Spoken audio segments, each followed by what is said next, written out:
हेडलाईनचे प्रस्तुत करता घरकुल मसाले, दे रोजच्या जेवणाला मायेची चव घरकुल मसाले।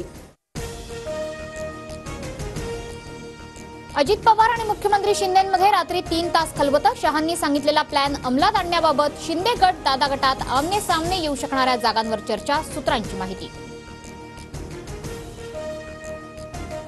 येत्या पंधरवड्यात 100 जागा जाहीर करण्याचं महायुतीचं लक्ष्य। महायुतीकडून जागा वाटपाच्या फॉर्म्युल्यावर बैठक सत्र सुरूच राहणार। भाजप मंत्र्यांच्या प्रकल्पाला अजितदादांचा ब्रेक। लोणावळ्यातील चाणक्य एक्सलन्स सेंटरची निविदा अजित पवारांकडून रद्द। नावात बदल करण्याच्या अजित पवारांच्या सूचना। नागपूरमधील लाहोरी बारच्या मालकाची संजय राऊतांविरोधात तक्रार। नागपूर अपघात प्रकरणात राऊतांकडून संकेत बावनकुळेंसह तिघांवर लाहोरी बारमध्ये बीफ कटलेट खाल्ल्याचा आरोप। नागपुरातील अपघातग्रस्त गाडीमधील बिलामध्ये बीफचा उल्लेख। जिथे मतं बदलली जातात तिथे काहीही होऊ शकतं। बिलामध्ये बदलही केला जाऊ शकतो, संजय राऊतांचा आरोप।